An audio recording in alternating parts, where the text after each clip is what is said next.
Hello everyone, this is Florence Gomez here. This video series is about how to code multiple choice and short answers exercises in closed questions in Moodle, which is our ELE platform. So what is a closed question? It consists of a text that has various answers embedded within it, including multiple choices or short answers. So although creating these questions requires a small amount of coding, it's actually really worth taking the time to learn them because it's going to make your life easy. Therefore, coding multiple choice and short answers are the topic of the two tutorials that I'm going to make for you. I am in a Word document, and this is the exercise that I would like to transpose into a quiz on ELE.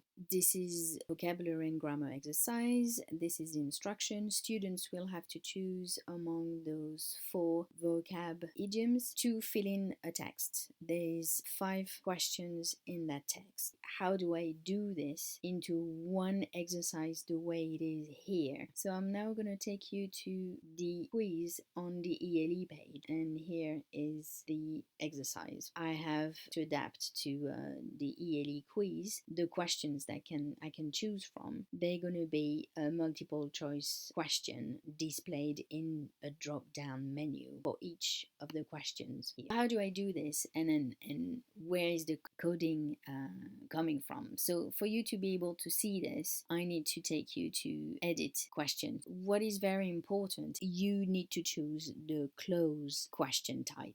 So this is it. So you're going to have to fill in the name of the question, and what is the most important is the question text. So over here you see that I've copied and pasted exactly what is my exercise, except that instead of having a line where the students will write their answers, I have done this bit of coding. The format of the coding for a multiple choice is as follows.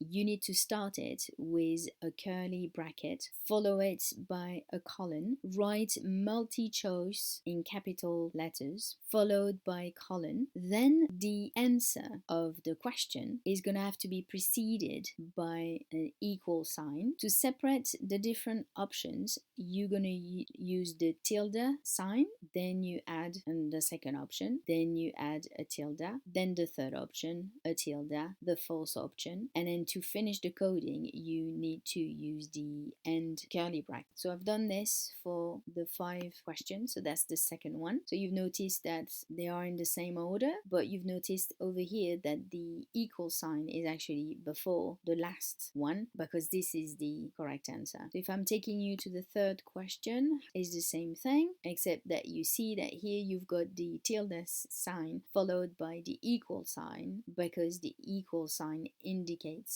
to the exercise that this is the correct answer. The fourth one is the same, so you've got the same order, the same formatting, except that the equal sign is before the puis, and then the last one. And then here the correct answer is, I'll let you guess, il y a, you see the equal sign here. So this is how you're going to be able to transpose a quiz you have on a Word document that might look like this into an ELE quiz. So once you've inputted this into the question text box, you scroll down and you can double check by previewing your exercise that everything works. And then once you're happy with it, you carry on scrolling down and you click on Save Change. To wrap it up, I've given you a summary of the coding formula for the multiple choice closed question. So I've given you here 3 options to see whether you want the correct answer to be in the first position, or the second position, or the third position. So what you need to do is just keep the basic formula in green everywhere, and then you precede the correct answer always with an equal sign. And in between the correct answer and the distractors, you just put a tilde sign. Good luck for coding your multiple choice exercises. In this way, you will be able to create quizzes faster. They will be more efficient because they will only have one question entry, and hopefully they will be more student friendly. Thank you so much for watching. Bye bye.